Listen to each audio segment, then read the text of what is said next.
Going on, everybody? Welcome to another episode of Friday Night Lights. This is probably going to be one of the last episodes we're able to do this year as the high school season is wrapping up. We've got roughly 1 to 2 more games for every team's regular season. Then we will move into the playoffs. We are still going to try and cover a lot of these players and what they do throughout the playoffs, as that's obviously still a lot of fun. It's not quite like the college landscape or the NFL landscape where they're going to be going up against each other, but still seeing who wins in Texas, Florida, Georgia, California, all of those different states, and who ends up winning the state championship is going to be a lot of fun. So we will continue to cover those. But again, I mean, most of these schools, their final game is this coming weekend. So we are wrapping up the high school season. As always, we are going to go through some highlights today. We'll go through max prep and, again, a roundup on how the QBs did this season. We're going to start with the almost again final week of the season, the penultimate season, I guess, week of the season for everybody here. Modern Day continues to be the number one ranked high school team in the nation as they win 52-7 against Santa Margarita.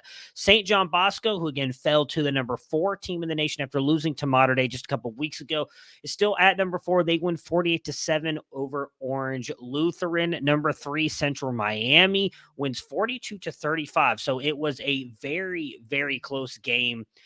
Ended up barely, obviously, as you can see there, just a touchdown difference. They're coming through and beating them. Was it actually a really good game? Not what I was expecting. Number 5, Bishop Gorman wins 75-0 over Foothill. Buford, Georgia wins 52-7 over Decula. Let's see, any of the other Chandler, Arizona. I was really hoping to get to watch this game on Friday night, and I didn't. I ended up watching a little bit of Sam Levitt with Wes Lynn. We'll have one highlight from him. He's a kind of like a sleeper QB. My eye is killing me. I apologize. He's a sleeper QB that we really like here at Campus to Canton. But Chandler, Arizona, Dylan Rayola, they win 49-6, the number 9 ranked team in the nation over Mountain View. Austin loses to Westlake 70-0. Westlake, who just beat Dripping Springs and Austin Novosad last week. It was 23, I believe, to 14. That was not really indicative of the final score there, but 70-0 over Austin. Again, Westlake is one of the best teams in Texas and one of the best teams in the country. They are the number 11th ranked team in the country. IMG Academy was on a bye this week. American Heritage beats Naples 35-17. We've got one clip from that game. Running back Mark Fletcher going to the Ohio State Buckeyes. Duncanville continues their role, winning 63-0 over Skyline. Allen loses to Denton, guys. This was a fun game. I watched a lot of this game Thursday night. Jackson Arnold put on a little bit of a clinic, and this one is we'll talk about when we talk about how the QBs did over this weekend. And Michael Hawkins, again, he's a guy that I really liked when I got a chance to see him at the Elite 11 Dallas Regional. A really good running quarterback. He's got a live arm, but he sometimes, I think, struggles throwing the ball down the field. They lost 49, to Denton Geyer. Just a rough game again for Allen against top competition, but I'm really intrigued by that kid. I really want to see how they continue to do. Long Beach Poly wins 56-0 over Compton. Long Beach Poly, the number 22 ranked team in the nation. And South Lake Carroll, the number 25 ranked team in the nation, beats VR Eaton 42-7. So let's jump in and look at some of these highlights. Again, we've got some running backs. We're going to go in the order of the running backs, wide receivers, quarterbacks for today. Some very interesting players on all these. And we'll have a couple of news and notes as well on some players. Right here, that is Cole Cabana. He is a Michigan running back commit. We've gotten a couple of his lately. He's not the biggest guy, or at least he's not listed that big, but I'm very intrigued to see what ends up happening with him when he goes to Michigan, because I think he fits very well into that system, whether it is, the Donovan Edwards role or not. But he's listed at 6'1", 180, but it's just been really, really good so far this year for Dexter High School in Michigan.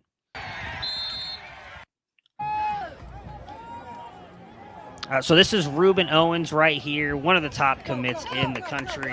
Everybody kind of knows him, right? Going to Louisville, just a big, big play for him here. The ref gets knocked over. All right, so right here, this is Jeremiah Love. We're going to watch a little play from him really quick. He is, I believe, a Notre Dame commit. And I feel like I might be wrong on that. I'm trying to check my notes. He is committed to the Notre Dame Fighting Irish. 5'11", 190. Also, Dylan Edwards is going there, another running back that I really like. But Edwards a little bit of a smaller back. Just want you guys to watch this play right here from Love. I don't think we've had any highlights from Love on here. But for me, just to give you a couple of my notes really quick before we play the video, I think he is very explosive. As I mentioned, 5'11", 180. Seems to have some really good burst, has home run speed, possesses really good pad level strength. Like, he is not afraid to get down and knock his defenders over and challenge them. Does have some very good receiving ability as well. And I've got him marked as like just a big play threat. He's going to fire. That is Love. He makes the catch, and he's gone. Jeremiah Love, 77 yards. Touchdown, CBC.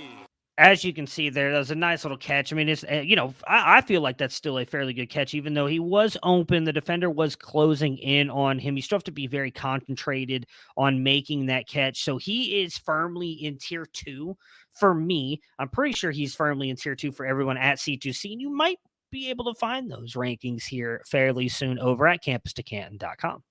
Had a drop pass, but now they find themselves at. Here's Roderick Robinson, the former UCLA Bruins commit, now flipped to Georgia. He is a massive running back who not only is very good at running the ball, but is also a very good passer as well. Passer. He is very good at catching the ball out of the backfield as well, which is what you're about to see here. My goodness, I can't talk. Very intrigued to see where we end up ranking him in our guide and everything. I really like him. I think he's a great running back, listed at 6'1", 230. Again, he was going to UCLA, where I thought was just going to be the perfect fit in Chip Kelly's run system. Now he's going to Georgia. Could argue RBU, but he's going to be stuck behind a couple running backs for a couple years. But let's watch his catch. 35-yard line. They motion out into an empty set. Is Robinson open? He shoots it to Robinson. Robinson with the catch! Robinson! Nice play, first down. Wow. He was determined to throw it to Rob. All right, so here is Mark Fletcher, running back going to Ohio State. I'm not quite that high on Fletcher. I think he's a good running back out of American Heritage, which is one of the best high schools in the nation. You guys heard earlier, I believe they're number 7 now, maybe 14. Can't quite remember. He's listed at 6'1", 225. So he is RB9 on 24/7 Sports, and he's RB15 in the composite. We don't have him that high at Campus to Canton. I'm very curious to see where he ends up landing for us and kind of the differences between ours. But here is a nice play by him where he trucks a defender.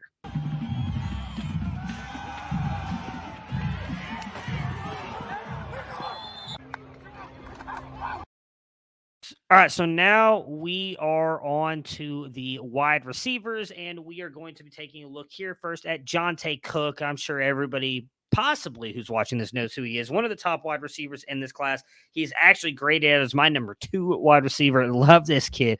He's extremely good, and he's going to Texas, a great program. I think he's going to be a great fit there.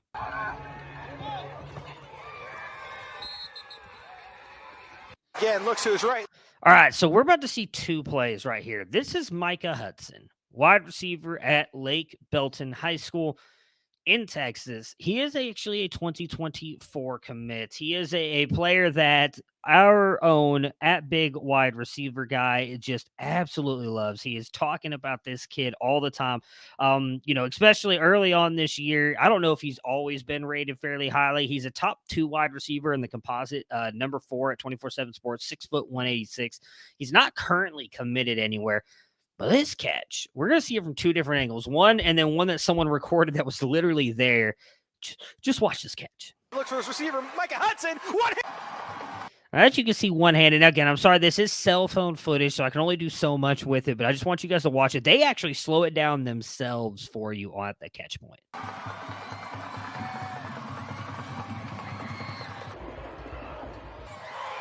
That is a great catch. Again, 2024 commit wide receiver, so we don't know where he's going yet, but just an absolutely fantastic player. Big wide receiver guy. Loves that kid. Follow him at Big Wide Receiver Guy. So here's Eugene Wilson III. He is going to Florida. Tons of speed. I'm a little bit higher on him than some of the other guys here at Campus Decanton. I really like him. He's also a defensive back. Plays both, and I think he does bring a little bit of that mentality to the wide receiver position. So he's actually missed the past couple of weeks due to an injury. And then in this game, he had 6 receptions for 200 yards and 3 touchdowns. You're about to see one of the touchdowns, but he also recorded a 65-yard interception return for a touchdown. This kid is really good. I think he brings that kind of aggressiveness and DB mentality to the wide receiver position, which I absolutely love, which might be why I'm a little higher on him than the others, but check out the speed.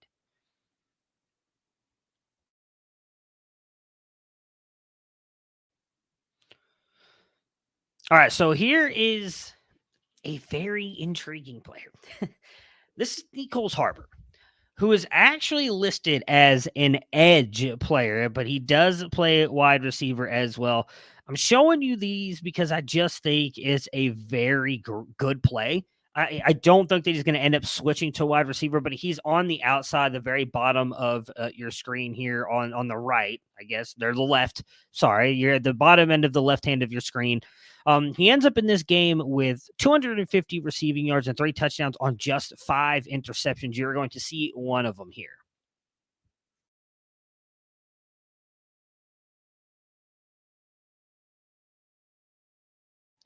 I mean, he is massive human being. But again, edge defender, and that's where I expect him to play. So now we're at the quarterbacks. Here is Sam Levitt. Just nice, easy throw. Apologies for the audio. We're actually gonna mute it because it's really poppy. It was honestly a little bit annoying watching it live of that, but it's a great throw by him. Again, going to Washington State. He's a kid that I think is going to really continue to rise up the rankings. So there was a lot of talk that like he moved around a lot during 2020 because of COVID. COVID canceled the season where I believe they were up in Oregon. He ended up going to a different school, then moved and came back to play at Westland in Oregon. He is QB 41 in the composite, QB 48 on 24/7 Sports. He's a 3-star. I think he should be up near the 20s, and that doesn't sound great. But even if you're talking about a guy who's like not going to be an NFL guy, 6'1", 185. Like, I don't know that he's got the size necessarily. I do think he's got the arm talent. He's really elusive in the backfield. Like, he knows how to buy time and make plays. And on top of that, like, he's going to Washington State. We want that quarterback, and I think he fits that system well. It's going to be a lot of fun to watch. So Sam Levitt is definitely a name you need to remember.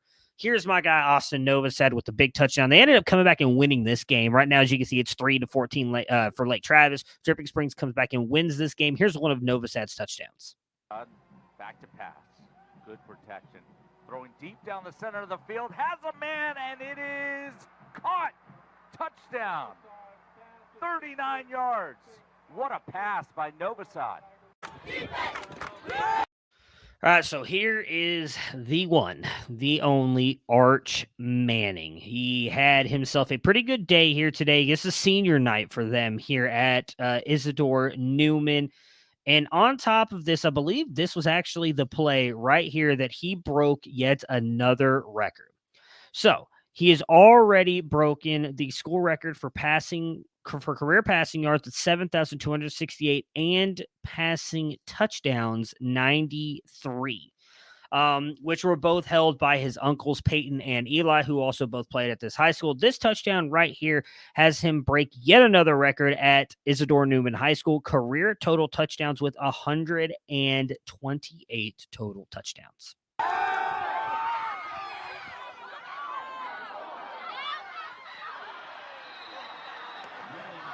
Not done well with some of the things they've done. We'll go down to after this play. Here's Jackson Smolik. He is a Penn State commit, Dowling Catholic. Just a great play here. I don't know how often he'll play at Penn State. He's obviously going to sit behind Drew Alara, I would think, for at least 2 years. Maybe he ends up transferring out. He was a late add addition to the Elite 11. We've had one other highlight from him before, I believe, on here. Had a chance to interview him. I just think he's a really good kid, very sound, really good mechanics, good footwork, good arm, makes the right play, talks all the time about how he likes to try and read defenses in the interview that we had with him. Whether he stays at Penn State or transfers out, he's a guy I think you need to have on your radar. Fires towards the end zone, looking for his receiver, and it is caught. Touchdown! How about that? That is Hank Brown with his first touchdown pass reception of the season. Congratulations to that young man, Hank Brown, the junior. All right, so here is a ball from Nico Iamaleava. I'm going to rewind it just a little bit. Absolute rope to the sideline for a touchdown. Touchdown! How about that? That is Hank Brown with his first touchdown pass reception of the season. Congratulations to that young man, Hank Brown, the junior.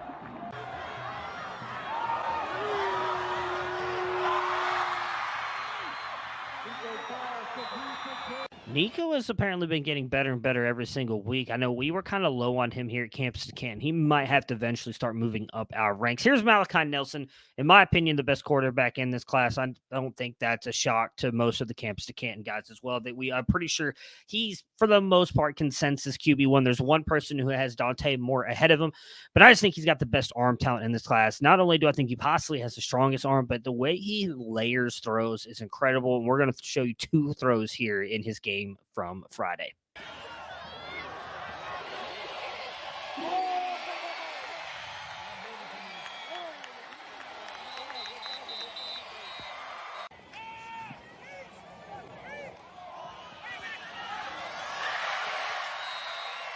Kid's gonna be special. It's I feel weird saying that as he is only just a high school player, but I think he's gonna be really good. And a lot of that I think just comes down to he's going to USC to be with Lincoln Riley, who we know can develop quarterbacks. He's put a ton in the first round. The Heisman guys, I mean, he had Baker Mayfield and Kyler Murray back-to-back Heisman winners, and Jalen Hurts, I believe, was even at the ceremony. So he knows how to develop quarterbacks. It's going to be a great fit for him. All right, so let's do the QB roundup really quick. We'll get you guys out of here. Arch Manning, again, in his win this weekend, 31-14, 16 of 20 for 258 yards and 4 touchdowns. We showed you the touchdown that broke the record. Malachi Nelson, the 2 highlights we just showed you, he won 48-7. 16 of 24 passing for 217 yards and 4 touchdowns.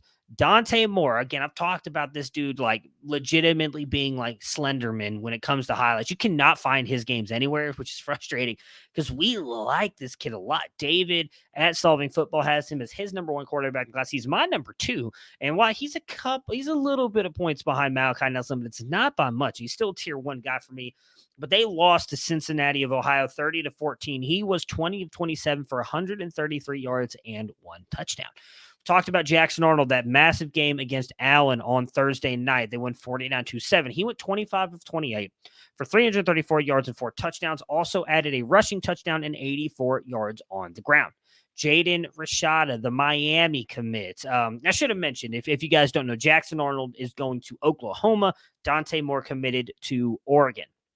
Jaden Rashada plays in Pittsburgh, California, the Miami commit. They won 62-0 over Oakley, California. 12 of 20 passing for 198 yards, 1 touchdown, 1 interception. Did add 25 rushing yards and a touchdown on the ground. Eli Holstein and Dylan Lonergan, and we'll talk about both those guys, both committed to Alabama. Holstein won his game 42-28 over Central in Baton Rouge, Louisiana. He went 11 of 19 for 172 yards, 1 touchdown, 2 interceptions, added a rushing yard with 28 yards. And then Dylan Lonergan, again, also an Alabama commit, lost 42-14 against Loganville. 19 of 35 passing for 222 yards, 1 touchdown, 1 interception. Avery Johnson, a kid that we are a big fan of here at Campus to Canton, won 59-14 over Wichita. 10 of 15 passing for 240 yards, 2 touchdowns, plus a 74-yard rushing touchdown. Good for him. Austin Novosad, I mentioned, came back, beats Lake Travis, 38-31. 14 of 21 passing for 219 yards and 2 touchdowns. Really, really good game, I think, for him. A good bounce-back game after losing to Lake Travis. Ricky Collins, who I had a highlight for him, and it was unfortunately not working. It was actually his rushing touchdown. I don't know why it didn't work. Maybe I can try and just pull it up separately. You know what? We're going to do that really quick. We're going to pull this up really quick. I'm doing it live. We're going to see if we can pull it up really quick and show you guys this one. Maybe I can get it to work straight through here. I could not get it to load correctly, so we're just going to try it. Let's see. Or maybe not. Of course, it's not going to work here either, is it? It is not, unfortunately. Well, maybe we'll throw that on next week. It was a great rushing touchdown, and he had 138 yards rushing to go along with that. Did go 13 of 21 for 171 yards, 2 touchdowns, 1 interception, again 138 yards rushing and the 1 touchdown. Pierce Clarkson won 48-7 over Orange Lutheran, as I mentioned earlier, with St. John Bosco. 8 of 15 passing for 161 yards, 2 touchdowns, added 131 rushing yards and 2 touchdowns. Was very, very good on the ground. Not something that a lot of I guess we've seen a lot of, which he does have that part in his game. Gonna throw in 3 more here. A couple guys that we haven't talked a lot about, but have been rising up the rankings. Marcel Reed, who is committed, not committed currently. I'm sorry. He is won 42-34 over Baylor in Tennessee, went 14-27 passing, 306 yards, 2 touchdowns, added 83 rushing yards and 3 rushing touchdowns. Braden Dorman in Colorado Springs. He is an Arizona commit. Won 40-7 over Rampart, 17-24 passing, 326 yards, and 6 touchdowns. And then 3-star Brady Drogosh. He was an Elite 11 kid. Cincinnati commit, very much in the Evan Prater mold. Won over Detroit Jesuit, 3 of 3 passing. You heard that right, 3 of 3. For 122 yards and 3 touchdowns. They won 49-14. So that will do it for us today, guys. Thank you so much for tuning in to Friday Night Lights. We will catch you guys again next week.